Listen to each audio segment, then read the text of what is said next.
Welcome to easy English with Nirban.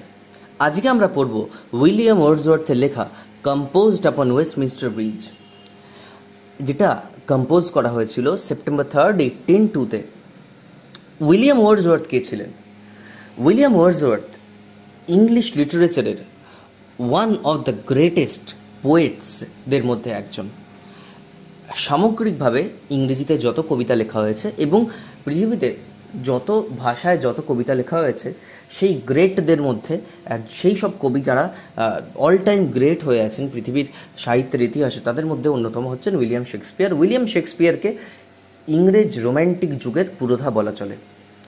William ওয়ার্ডসওয়ার্থের সম্পর্কে দু চার কথা পড়ে নেওয়া যাক আমাদের কবিতায় ঢোকার আগে।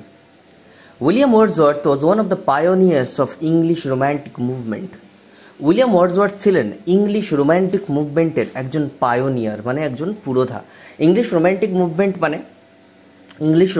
মুভমেন্ট মানে হচ্ছে অষ্টাদশ শতাব্দীর শেষ ভাগ থেকে শুরু করে ঊনবিংশ শতাব্দীর মধ্যভাগ অবধি ইংরাজি সাহিত্যের ধারাকে পরবর্তীকালে পণ্ডিত ব্যক্তিরা, সাহিত্যের সমালোচকরা এবং ইতিহাসবিদরা যে ভাগে ভাগ করেছেন এবং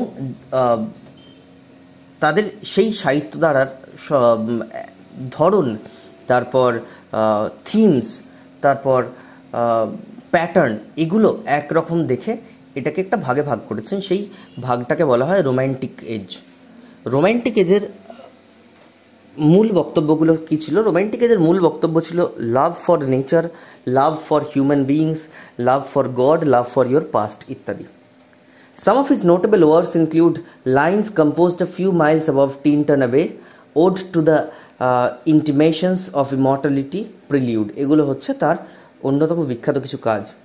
The poet is touched by the untamed beauty of the morning over the city of London। এই কবিতায় যেটা কবি বলছেন, লন্ডন শহরের অপূর্ব সৌন্দর্য, আনটেইন্ড বিউটি, সেটা দেখে তিনি মুগ্ধ। In this poem, Wordsworth describes the pure and peaceful beauty of the city। তার সামনে শহরের যে পিওর অ্যান্ড পিসফুল বিউটি, মানে একদম নিখুঁত, একদম শুদ্ধ এবং শান্তিপূর্ণ যে সৌন্দর্যটা শহরে তার সামনে বিছানো রয়েছে।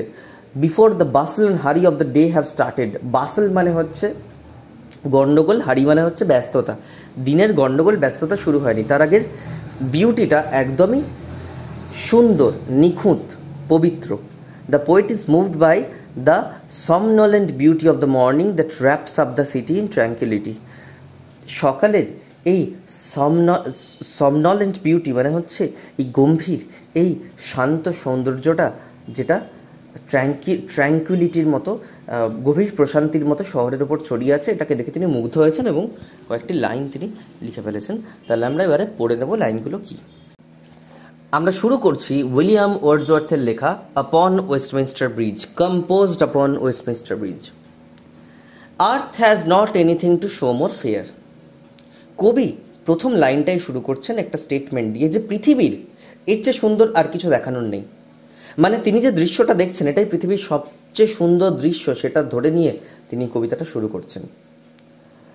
কবির বয়স যথেষ্ট হয়েছে, তিনি এই পৃথিবীর অনেক রূপ দেখেছেন। তিনি প্রকৃতির মাঝে গেছেন, তিনি গ্রামে গেছেন, পাহাড়ে গেছেন, নদীর ধারে গেছেন, সমুদ্র দেখেছেন, কিন্তু এই মুহূর্তে আজকে ভোরবেলা ওয়েস্টমিনস্টার ব্রিজের ওপর দাঁড়িয়ে লন্ডন শহরের যে রূপটা দেখছেন, তিনি বলছেন বাকি সবের কাছে তুচ্ছ। Dull would he be of soul who could pass by a sight so touching in its majesty. Dull would he be of soul. Soul মানে আমাদের অন্তরাত্মা, আমাদের মন। তার মন বলে কিছু নেই, তার ইমোশন বলে, তার অন্তরাত্মা বলে কিছু নেই, ডাল সম্পূর্ণ। হু কুড পাস বাই, যে পাশ দিয়ে হেঁটে চলে যেতে পারবে, দাঁড়াবে না একটিবারও। কি দেখে? A sight so touching in its majesty, মানে এত রাজকীয় সৌন্দর্য, আমাদের মন ছুঁয়ে যাওয়ার মতো সৌন্দর্য, এটা দেখেও যে দাঁড়াবে না, সে, তার ইমোশন বলে কিছু নেই, তার মন বলে কিছু নেই। The city now doth like a garment wear the beauty of the morning silent bare. সিটিটা এখন একটা গার্মেন্টের মতো পরে রয়েছে, বিউটি অফ দ্য মর্নিংকে পরে রয়েছে একটা পোশাকের মতো। সকালের সৌন্দর্যটাকে শহর যেন রাত পোশাকের মতো পরে রয়েছে, মানে নাইট ড্রেস পরে যেন একটা সুন্দর ব্যক্তি, সে পুরুষ হতে পারে নারী হতে পারে, সকালবেলা উঠে সে আড়ামোড়া ভাঙছে তার ক্যাজুয়াল বিউটিতে, তার গায়ে গতকাল রাতের নাইট ড্রেসটা পরে রয়েছে, সেই সকালের সৌন্দর্যটা যেন সেরকম ক্যাজুয়াল বিউটির মতো সিটি পড়ে রয়েছে।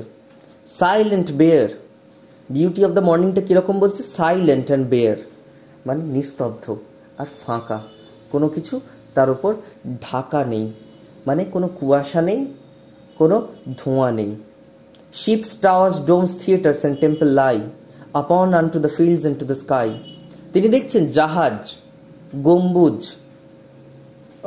টাওয়ার্স, থিয়েটার, মন্দির, চার্চ, সমস্ত কিছু পড়ে রয়েছে ফিল্ডসের ওপর, মানে জমির ওপর, মাঠের ওপর। অ্যান্ড টু দ্য স্কাই, আকাশের দিকে তাকিয়ে তারা, যেন আমরা ঘাসের ওপর মাঠে শুয়ে আকাশের দিকে তাকিয়ে থাকলে আমরা যেরকম সুন্দর একটা অনুভূতি বোধ করি, ঠিক সেরকম। All bright and glittering in the smokeless air, সমস্ত কিছু ঝকঝক করছে, চকচক করছে স্মোকলেস এয়ারে, মানে স্মোকলেস এয়ার মানে ধোঁয়াশা বা কুয়াশা ছাড়া এয়ার, বাতাস। লন্ডন একটা জিনিসের জন্য প্রচণ্ড বিখ্যাত বা কুখ্যাত, যাই বলো না কেন, সেটা হচ্ছে লন্ডন ফগ। লন্ডনে প্রচণ্ড কুয়াশা হয়, 2 মিনিট অন্তর অন্তর কুয়াশা, এই দেখছিস কুয়াশা, কিছু দেখতে পাচ্ছিস না, তোরা 1 ফুট দূরের কাউকে দেখতে পাচ্ছিস না, আবার কিছুক্ষণ বাদে দেখলি কেটে গেল। তো এই মুহূর্তে সকালে কোনো কুয়াশা নেই, ঝকঝক করছে শহরটা। Never did sun more beautifully steep in his first splendour, valley, rock or hill, never saw I never felt a calm so deep. বলছে never did sun more beautifully steep in his first splendour, বলছে সূর্য কোনোদিনও এত beautifully steep করেনি, মানে steep করা মানে ছড়িয়ে দেওয়া, এক্ষেত্রে ছড়িয়ে দেওয়া, তার আভা ছড়িয়ে দেয়নি এত সুন্দরভাবে। ইন ইজ ফার্স্ট স্প্লেন্ডার, তার সকালের প্রথমবারের জন্য যখন সে মুখ দেখিয়েছে, তার সমস্ত স্প্লেন্ডার মানে সমস্ত ঔজ্জ্বল্য নিয়ে, এর আগে কোনোদিনও এমনটা হয়নি। ভ্যালি, রক অর হিল, আমি অনেক জায়গায় গেছি, উপত্যকায় গেছি, পাহাড়ে গেছি, পর্বতে গেছি, never saw I never felt a calm so deep, আমি কখনো দেখিও নি, কখনো অনুভবও করিনি, কি কাম সো ডিপ, এতটা গভীর স্তব্ধতা, এতটা গভীর প্রশান্তি কখনো অনুভব করিনি।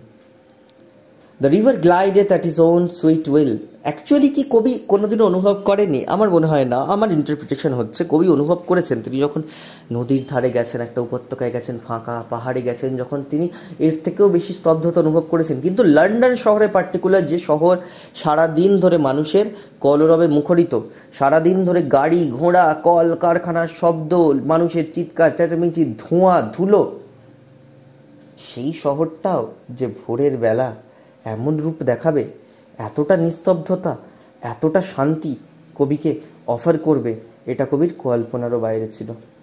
ঠিক আছে। The river glideth at his own sweet will, dear God the very houses seem asleep and all that mighty heart is lying still. বলছে রিভারটা গ্লাইড করে চলেছে, গ্লাইডেথ মানে glides, at his own sweet will, নিজের ইচ্ছা মতো, নিজের সুন্দর ইচ্ছায় রিভারটা বয়ে চলেছে, মানে ওয়েস্টমিনস্টার ব্রিজের নিচে দিয়ে বয়ে চলেছে টেমস নদী। Dear God the very houses seem asleep, হে ভগবান এই বাড়িগুলোও মনে হচ্ছে ঘুমোচ্ছে, এতটা নিস্তব্ধ, এতটা শান্ত শহর। And all that mighty heart is lying still, all that mighty heart is lying স্টিলের দুটো ইন্টারপ্রিটেশন আছে। একটা হচ্ছে মাইটি হার্ট কাদের বলেছে?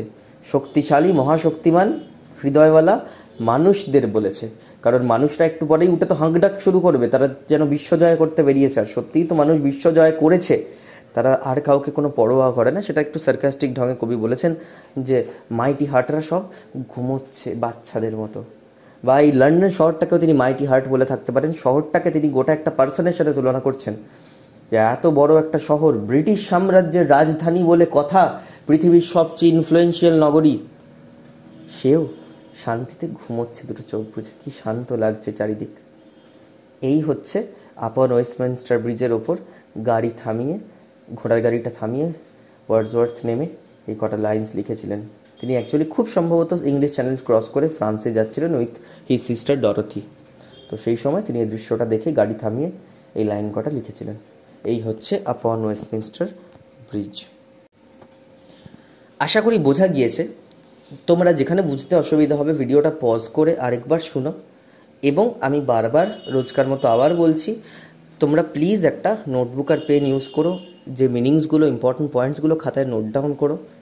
ঠিক আছে, ভিডিও যদি হেল্পফুল মনে হয় অবশ্যই লাইক করো, কমেন্ট করো, সাবস্ক্রাইব করো। যদি কিছু প্রবলেম হয় আমার সাথে যোগাযোগ করো, আমার মেল আইডি দেওয়া রয়েছে, আমার ফেসবুক আইডি দেওয়া রয়েছে, আমাকে মেসেজ করতে পারো, ফোন করতে পারো, ইউটিউবে কমেন্ট করতে পারো যদি কোনো প্রবলেম হয়। ভিডিও হেল্পফুল মনে হলে অবশ্যই বন্ধুদের সাথে শেয়ার করো, আর ভিডিও ভালো লেগে থাকলে চ্যানেলটা সাবস্ক্রাইব করো। এবং আমি প্রায়শই আমি 2-1 দিন অন্তর অন্তরই ইংলিশ লিটারেচার আর ল্যাঙ্গুয়েজে নতুন নতুন ভিডিও আপলোড করি, তোমরা দেখতে পাবে, তোমাদের অনেক কিছুই হেল্প হবে। তাহলে আজকে এই পর্যন্তই, চললাম, আবার দেখা হবে পরের ক্লাসে। টাটা।